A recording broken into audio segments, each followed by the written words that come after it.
बिस्मिल्लाहिर्रहमानिर्रहीम। अस्सलाम वालेकुम स्टूडेंट्स। आज की वीडियो एक बड़े ही इम्पोर्टेंट जो जनरल कोर्स है हमारे बीएस लेवल पे जो पढ़ाया जा रहा है उसके बारे में है। ये है फंक्शनल इंग्लिश और फंक्शनल इंग्लिश में आज हम डिस्कस करने जा रहे हैं इसके शॉर्ट क्वेश्चंस। ये वीडियो ये लेक्चर आपके लिए आपके एग्जामिनेशन पॉइंट ऑफ व्यू के लिए और इस फंक्शनल इंग्लिश कोर्स की अंडरस्टैंडिंग के लिए बहुत इम्पोर्टेंट है, तो इसको पूरा फॉलो कीजिएगा। ये वाला जो लेक्चर है इसमें मैं आपके सामने रखूँगा कुछ शॉर्ट क्वेश्चंस जो मेरी समझ के मुताबिक आपके एग्जामिनेशन में आ सकते हैं, या एटलीस्ट ये एक बेसिकली ये भी याद रखिए कि ये एक टेंटेटिव लिस्ट है, ये कोई फाइनल लिस्ट नहीं है।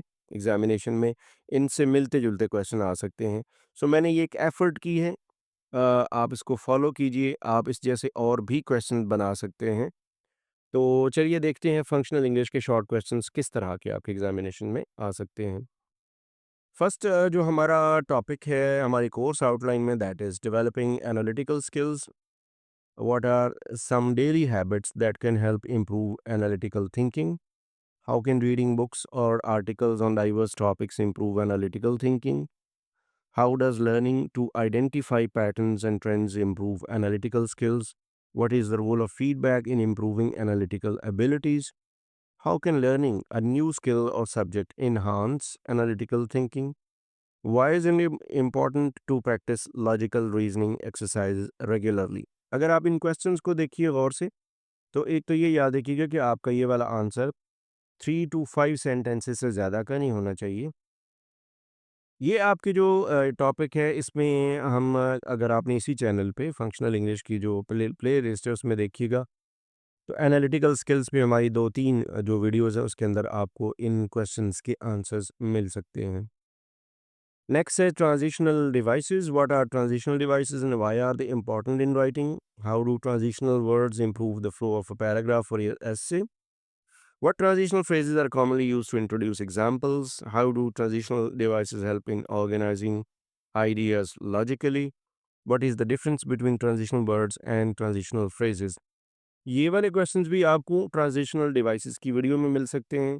ये भी याद रखिएगा कि आपने 3 to 5 सेंटेंसेस में पहले सेंटेंस में आप अपनी इसकी जो आपको टर्म मांगी जाएगी उसकी आप डेफिनेशन दे सकते हैं और उसके बाद आप क्वेश्चन को एक्सप्लेन कर सकते हैं।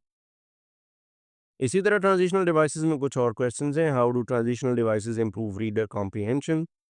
How do transitional devices help in connecting paragraphs in an essay? What are some transitional words used to emphasise a point? How can overusing transitional devices affect the quality of writing? What transitional phrases are used to summarize or conclude an idea? How do transitional devices differ in formal and informal writing? अगर हम next topic पे चलें, development of ideas in writing, again ये भी बता दूं, अगर आपने पहले इस प्लेलिस्ट की वीडियोस नहीं देखी तो अब आप जाके इन वीडियोस को देखिए। ये तकरीबन तमाम टॉपिक्स पे आपको वीडियोस अवेलेबल हैं इसी प्लेलिस्ट में। तो शॉर्ट क्वेश्चन कौन से हैं ji development of ideas in writing में? How can brainstorming help in the development of ideas? What role does a thesis statement play in organising and developing ideas? How can you use descriptive details to expand on an idea? What is the difference between a main idea and a supporting detail? How does outlining help in the development of ideas before writing? Why is it important to stay focused on one main idea in a paragraph?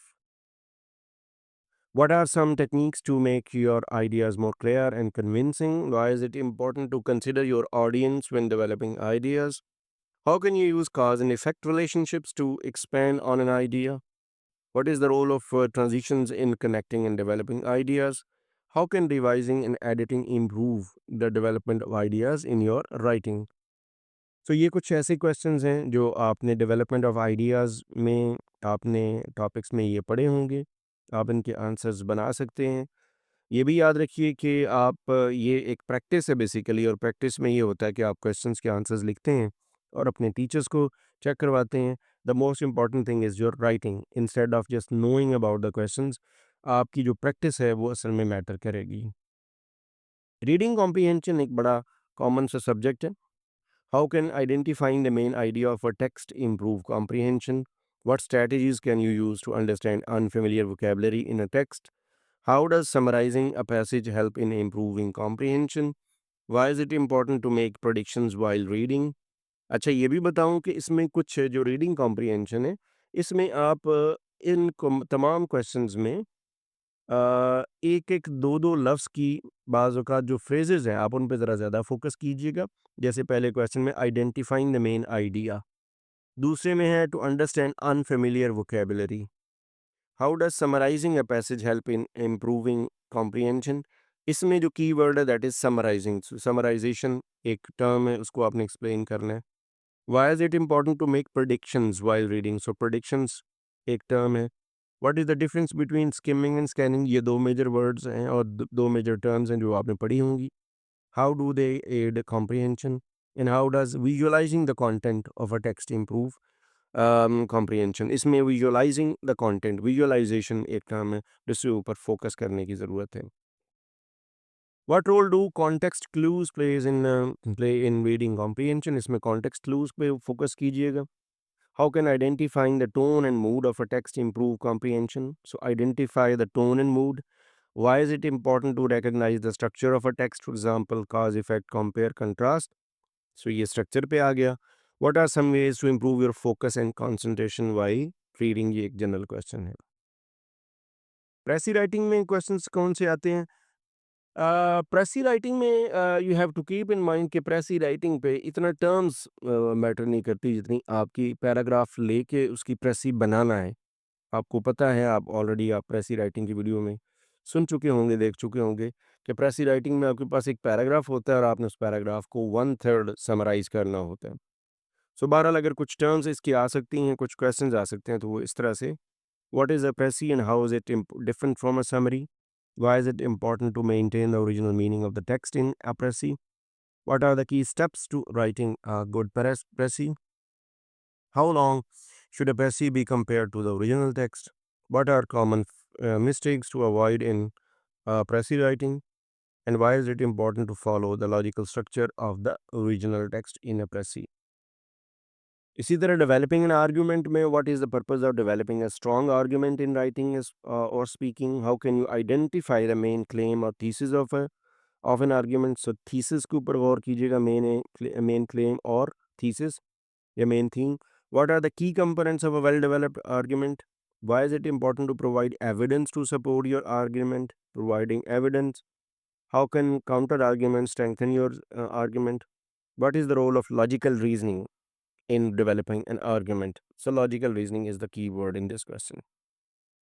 How can examples and anecdotes be used to support an argument? Why is it important to address opposing viewpoints in an argument? How can you make your argument more persuasive? What is the difference between facts and opinions in an argument, and how can you organize your points logically in an argument? Structure of a paragraph में भी again paragraph के structure से ज़्यादा आपका topic लेके तो उसके ऊपर प्रैक्टिस करना ज़्यादा ज़रूरी है। एनी हाउ कुछ हम इसके जनरल क्वेश्चन देख लेते हैं। What are the three main parts of a paragraph? Why is a topic sentence important in a paragraph?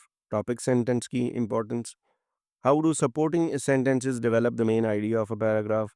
What is the purpose of a concluding sentence in a paragraph? Why is coherence important in paragraph structure? What is the role of transitions in a paragraph? And what is the difference between a paragraph and an essay? Organisation of an essay, organise कैसे होता है ऐसे? ऐसे writing में भी again इतने questions important नहीं हैं जितना आपकी टॉपिक्स के ऊपर लिखना, प्रैक्टिस करना, ऐसे राइटिंग लिख के अपने टीचर्स को चेक करवाना ज़्यादा ज़रूरी है।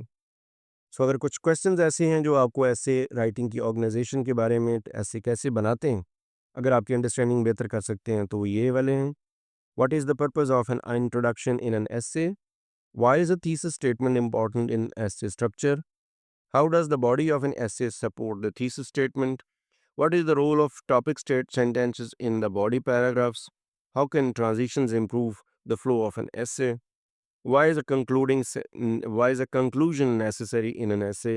And how can the outlining help in organizing an essay effectively? आप गौर कीजिएगा तो ये essay के different parts हैं जो writing of essay की वीडियो में हम already डिस्कस कर चुके हैं। टाइप्स ऑफ एसेज में what is the main purpose of a narrative essay, next question descriptive essay के बारे में है, और expository essay, persuasive essay, compare and contrast essay, cause and effect essay, reflective essay. और ये एंड पे जो मैं बहुत इम्पोर्टेंट है वो ये कि आपने ऐसे राइटिंग की प्रैक्टिस करनी है, डिफरेंट टॉपिक्स पे ज़्यादा से ज़्यादा लिखिए, write as much as you can and get it check by your teachers. अगर हम कुछ बात करें इस ओवरऑल इस कोर्स के बारे में एंड पे, तो ये याद रखिएगा कि शॉर्ट क्वेश्चंस में 2-3 बातें याद रखिएगा। एक तो आपका एरर फ्री राइटिंग हो, और दूसरा प्रिसाइज़ एंड एक्यूरेट लिखिए, एंड मोस्ट इम्पोर्टेंटली ज़्यादा से ज़्यादा आप इसकी प्रैक्टिस कीजिए। जितनी ज़्यादा प्रैक्टिस इसके आंसर्स की करेंगे, उतने ज़्यादा आपकी एक्यूरेसी आएगी। इस वीडियो में आपके सामने मैंने कुछ शॉर्ट क्वेश्चंस रखे। इवन देन अगर आपको कोई चीज़ क्लियर नहीं है, तो you may comment, you may ask any question. Thanks for watching.